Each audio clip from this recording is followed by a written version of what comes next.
types of hydroponic growers. So how do one approach hydroponic farming? In today's presentation, I am explaining mostly about sustainable hydroponic, or how one can start. One can start from the ground level. I'm not going to explain about investing a huge amount of money and just starting a big farm. I'm not explaining about that. I'm explaining about my story, and I'm explaining about the ways where one can start. Invest, start small, take small steps. Dream big. So that is my story. First of all, I would like to discuss about the type of hydroponic grower. We have the beginners. Second is the hobby grower. Third is the commercial. So first of all, the beginner stage, there are basic working models. Basically, just to study about how a hydroponic works. It requires very little or no investment all except for the nutrients. The stage and beginner, mostly we can use the wick system or the Kretki system. Next is the hobby grower. A hobby grower mainly grows for home consumption. This is the most important phase, and where one should learn. I also call it as a learning phase. And the plants may be between 50 to 300 or 500 plants. Thirdly is the commercial unit. So one can have a commercial unit. So commercial unit is roughly divided into two. One is a small commercial unit, and another one is a big commercial unit. So if one wants to go to the crop production knowledge, if one wants to go to commercial farming, then he needs to have proper crop production knowledge. He needs to have a proper marketing. He needs to have more research. So from the story is all about shifting from hobby grower to commercial unit. Why? Because if we want to grow commercially, we need to have all the knowledge of the crop production, and this crop production knowledge is not just enough. We need the self-discipline. We need to cultivate it, and it takes time, especially when we are growing plants. It takes time. So let's discuss them a little bit deeper. First is the wick system for the beginners. So how can one step out in hydroponic? So the first thing is being a beginner. Everyone, everywhere, someone has to start. Acquiring more knowledge is not enough. We have to put our knowledge into practice. Only then we are going to learn. So first of all, after acquiring knowledge, you have to venture off somewhere. So the first is the wick system. So in the wick system, the uptake of nutrient is through capillary force, either by the help of wick. So when I say wick is nothing but a cotton, not a thread, but it's a cotton wick made up of cotton. Especially you can see in the picture here, which are also used in lanterns, kerosene lanterns. So is mostly it is for the beginners. It is a basic working model. It requires very little investment. The picture here, this is a wick system of urban farms Manipur. You can even build your own. So there are a little bit of technical aspect here. First of all, in wick system, one has to take care of the growing substrate. So since the nutrient is being supplied with by capillary force, the wick system sometimes the absorption of nutrient is a bit slow. So one has to choose a growing substrate which has high moisture retention. So what kind of moisture retention can we use? The most favorable is coco peat, which is cheaply available around. And also to make the wick system perform better, one can also incorporate the idea of the Kretki method of hydroponics. So what is the Kretki method? In Kretki method, we do not use wick system. So what it does is first the nutrient, or let's say the water level, it touches the root or it touches the growing substrate. So when it touches the growing substrate, the nutrient is provided to the roots, and the roots starts initiating its roots. So as the root initiates, the plants, the water is being absorbed by the plant, and as the water level decreases, the roots also, the length of the root also increases. So why is this method performed? Because normally in weak system, what happens is that if there is not much moisture provided to the growing substrate or the plant, the root tips or the early roots which are developed, they tend to dry out and die, which leads to the yellowing of the plant and wilting or slow growth reduction. So one can just use weak system by taking care of a growing substrate which has a high moisture retention. If you want to, cross validate, or if you want more perfection, then you can also adopt the Kretke method by.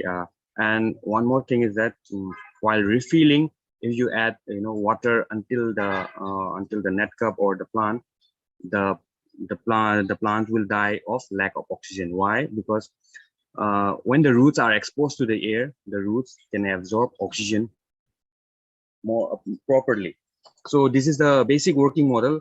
It is very simple, and one can always step out and venture out with this weak system. However, a person will not achieve the full knowledge with this weak system or the Kretke method, because we need to learn how to control the hydroponic system and its all working on all its factors related to nutrient, and also you will not get the full knowledge. But as a beginner, this is the first step. You should venture out with very less investment. Second is the hobby grower. So mostly hydroponic enthusiasts, I should say, or youth who are willing to go for hydroponic farming, they usually come forward to this stage by skipping the beginner phase. No doubt, you can come to any phase. So I would like to explain how a hobby grower should operate or should run his or her hydroponic system. So in hobby grower, you can grow around 50 to 500 plants. It is basically for home consumption. You can try out during this phase, you can try out a different hydroponic system, because as an enthusiast, venturing out in the hydroponic world, hydroponic offers a lot of different systems. So it is actually very exciting, and one can always have room to try out a different system.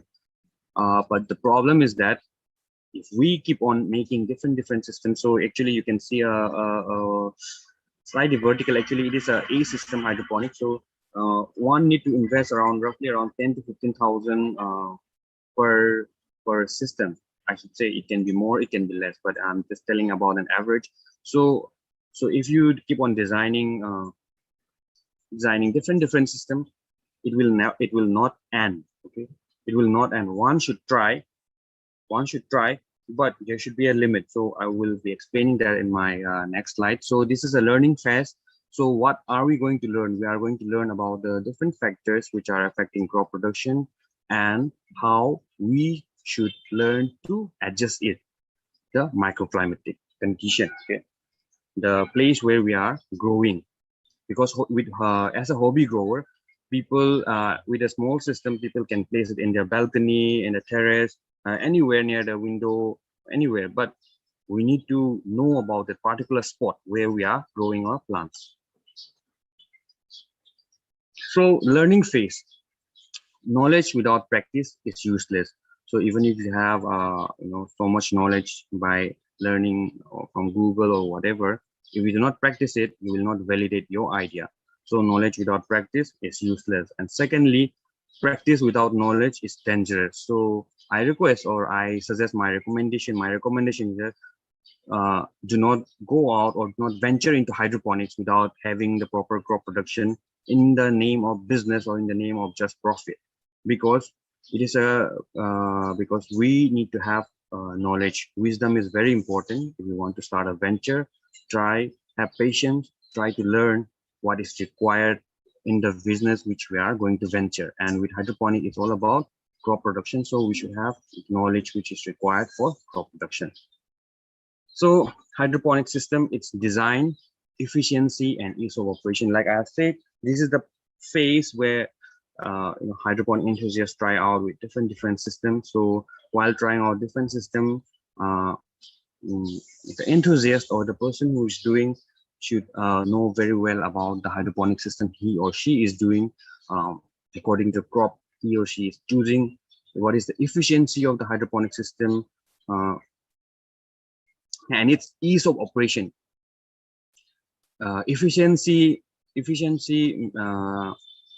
will apply to like how much electricity is consuming, by spending this much amount of money, and the production of crop per unit area, is it really efficient? For example, like I would say between Dutch bucket for growing tomatoes and NFT. So if one wants to grow tomato, he or she should use a Dutch bucket or a poly bag. But if someone is using Dutch bucket, and the same method can be applied by using poly bag. So you can learn about the efficiency. So, and the ease of operation. The ease of operation refers to the control of the pH, the nutrient management, and all whatever operation, harvesting, sowing. So all these things, factors needs to be considered while developing a hydroponic system or while making a hydroponic system. So it is actually important.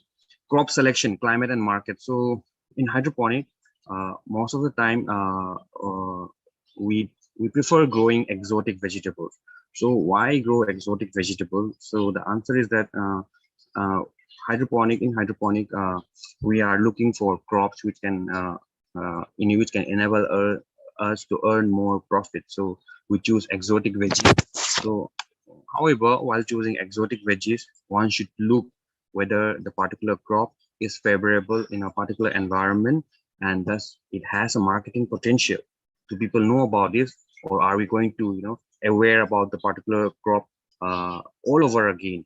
So actually it is very required. You need to look around what are the choices of the people, the climate. Thirdly, crop physiology.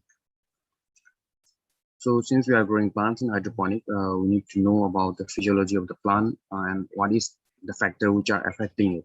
So I would like to give some examples as I move on, especially the lights. So today, right now it's August.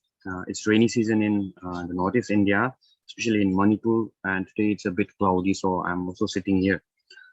And it's favorable for me to sit here, but it's not favorable for the plants, because during the rainy season, what happens is the light intensity is greatly reduced. So the light intensity is measured in lux, luminescence per square meter. So when there is light reduction, or when there is a cloudiness, the plant does not perform well. So, and there will be etiolation in the plants. You will have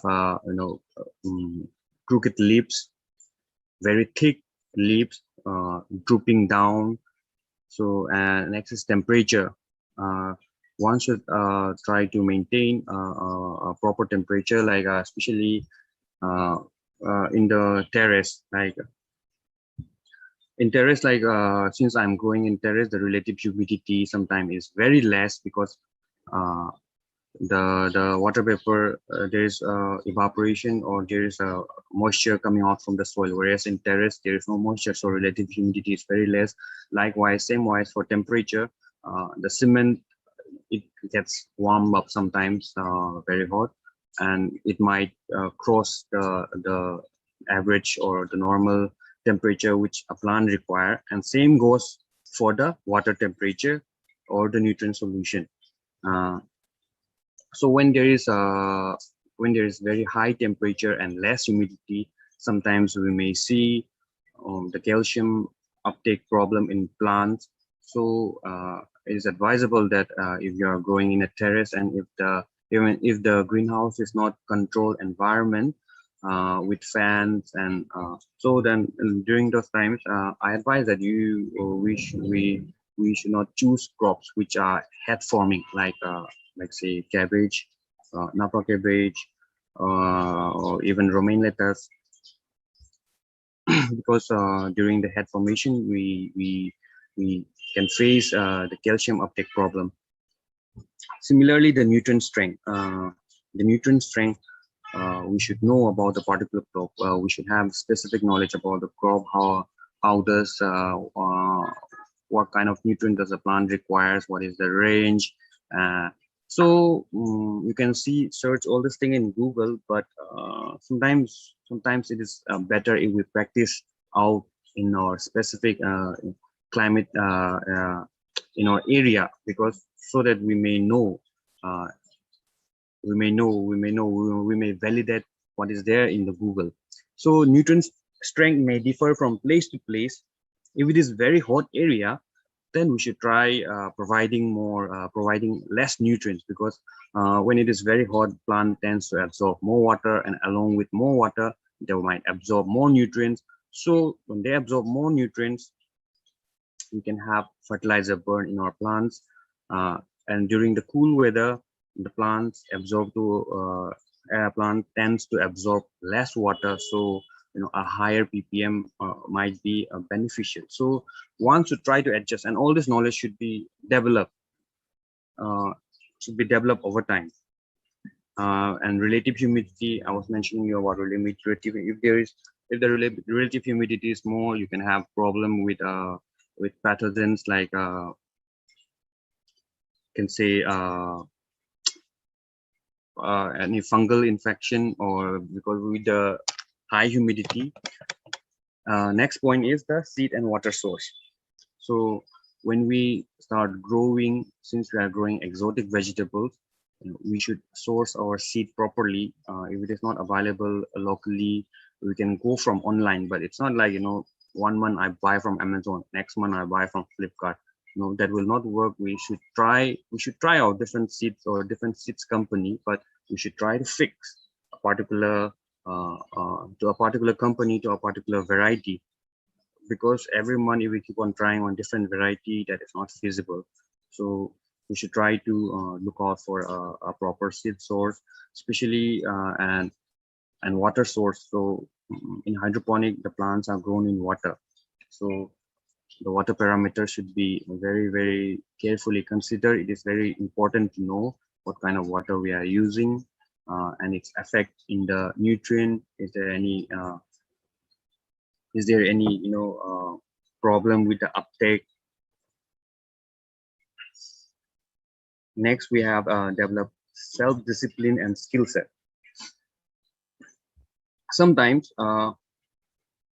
in spite of having a lot of knowledge, sometimes it is not knowledge which we require, and especially in gardening, we require self-discipline and skill set, because knowledge is not everything. If knowledge was everything, every gold medalist in agriculture, they would have a house, full of fruits, flowers blooming all around the year. All the person who knows about horticulture, agriculture doesn't have their plants blooming. It's about the self-discipline. It's about the passion. It's about caring for the plant. So sometimes it's not about the knowledge. So one should try to develop self-discipline, and this is something which is very, very important when it comes to farming or gardening. We know that you sow the seeds and it will grow, but if you do not supply water in time, it's not going to grow. So one should try to develop the self-discipline as along with the knowledge and skill set. So this self-discipline in hydroponic would include monitoring of plants. How are my plants performing? Nutrient management, how I manage my nutrients, and then how I manage my nutrient, and the schedule of nutrient management. So especially scheduling a nutrient management, the best time to manage the nutrient is especially early in the evening or late at night, or early in the morning, or in the evening or night. So we do not want to change the nutrient during the high activity of photosynthesis, when there's high rate of photosynthesis, when the activity of plants are high. We do not want to change during the time, so we should consider changing it in the morning or evening. We should develop the self-discipline of sowing, about the plant sowing, when what we want to grow next, when should we start sowing, when to transplant. So all these things one should develop, and it takes time. However, the self-discipline is very much required if one wants to go venture in the hydroponic, because with hydroponic, as I was mentioning, we can grow 365 days a year. It has a high efficiency rate. So it is for words if we keep on saying high efficiency rate. When we incorporate, when we take that advantage, and when we utilize that, only the time we are going to improve that efficiency. Maintaining records. So maintaining record is actually very, very important during this particular learning phase, because in plants, it takes time. It's just like human beings. Human beings would take time to develop a habit, to change anything. It takes time. So especially even for plants, for example, you change the nutrient today, there's a nutrient deficiency, you change phase, it's not going to show tomorrow. It's not going to show day after. It might take 4 or 5 days. For example, in order to develop a nutrient deficiency, if I mismanage for 1 day or 2 days, on the 3rd or 4th day it might develop. So and then accordingly, same for the correction. It takes time. So like what we did on before 7 days, what we did the week earlier, we might not remember it. So sometimes, so it is actually very important to maintain the record. It's not for the purpose of not only for the purpose of papers or anything, but if we are going to do hydroponic farming, we should know what is affecting it. So how do we know what is affecting all the factors? By studying all the factors. So when we record all those factors, and if we study over time, you can just go through it and you can learn it. Okay, last month I did like this month. So maintaining a record is very essential, since it takes time. It is not a software, you install and press done. It's not like that. So next is focus on scalability of specific systems. So this is this particular phase. Even many of my trainees and even hydroponic enthusiasts who have already started with hydroponics and before taking trainings and all, one main problem I found out is that people, they keep on doing making hydroponic system. It is fun. There's lots of hydroponic system, vertical, DFT, raft system, NFT. So if we keep on doing different hydroponic system, we are going to spend money every time. Sometimes, the family might not support it. Sometimes you might not be able to afford it, every hydroponic system, but what is the use? We should try to focus one crop. We should try to focus on a particular system and study it thoroughly. No doubt it is okay to do hydroponic system, but it is not okay, and it is not okay to master. I would say that it is okay not to master in every hydroponic system. We should try a hydroponic system which we want, in preference with the crop which we want to grow, and start thinking about scalability.